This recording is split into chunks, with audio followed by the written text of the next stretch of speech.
Japan prepares to mark 80 years since the atomic bombings of Hiroshima. Survivors tell the BBC how they are keeping memories of the event alive. Now, 80 years after the US dropped atomic bombs on the Japanese cities of Hiroshima and Nagasaki, leading to the end of World War II, survivors continue to warn against the use of nuclear weapons. It's thought that about 140,000 people were killed in Hiroshima, and at least 74,000 people died in Nagasaki.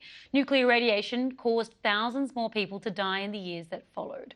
The BBC's Japan correspondent, Shaima Halil, has spent time in Hiroshima, speaking to survivors and students, trying to keep their stories alive. And a warning, her report contains upsetting images from the start.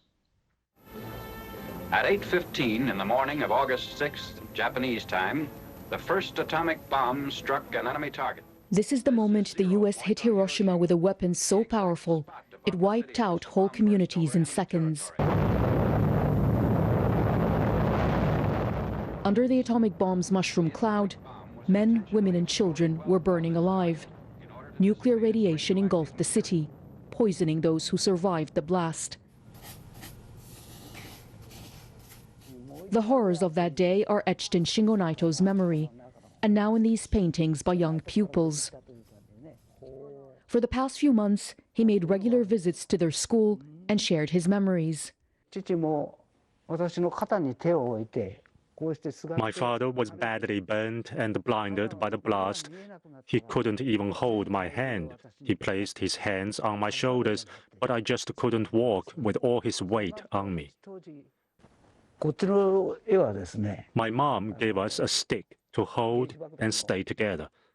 My mother also suffered terrible injuries, but she was trying to save my 4-year-old brother and 2-year-old sister from under the collapsed roof. His younger siblings didn't survive. His father died 4 days later. Naito-san was only 6 at the time. It's a level of suffering that 17-year-old Miyabi and Ichigo found hard to grasp. They've spent weeks painting Naito-san's account of the day, trying to do it justice. I had to rely a lot on my imagination. I needed to picture the exact color of blood, for example.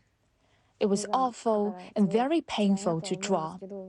But I feel very strongly that it is my duty to pass this on to next generations.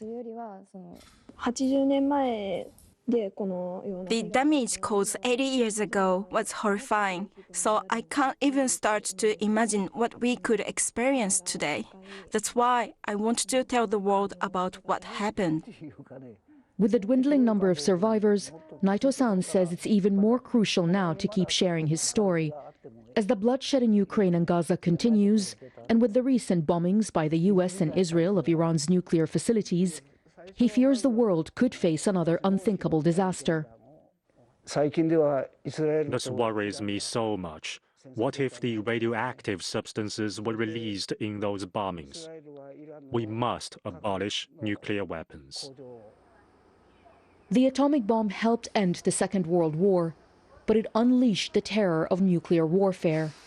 Today, Hiroshima stands as the city of peace, a testament to its survivors with a message to the world. Never again should any nation or people endure such devastation. Shaima Khalil, BBC News, Hiroshima.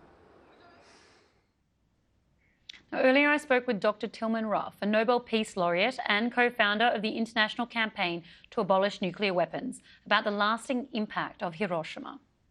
Well, it really is the place where every discussion about nuclear weapons should start and finish, is not the arcane arguments that are put for retaining these instruments of destruction, but what the reality is of what these weapons do to people and their country and their communities beneath.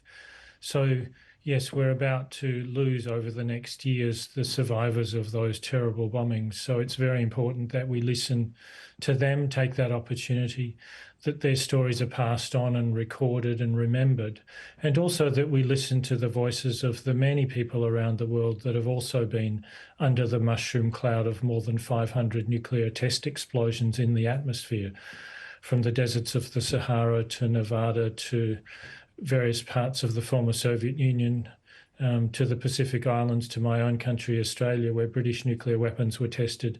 These people have really important stories to tell us of what nuclear weapons really mean. We are seeing some Russian officials talking about the use of tactical nukes, basically smaller yields designed to be used on the battlefield. Does this suggest there's some level of creep or some weakening when it comes to the taboo regarding nuclear weapons?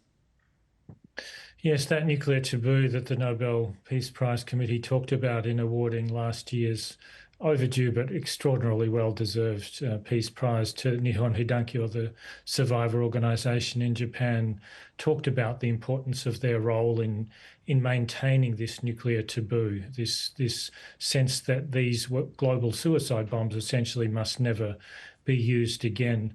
There are no small nuclear weapons. Even the very smallest tactical-sized nuclear weapons deployed today are around 1,000 times the size, just in the explosive power of the bombs that destroyed the cities in Hiroshima and Nagasaki.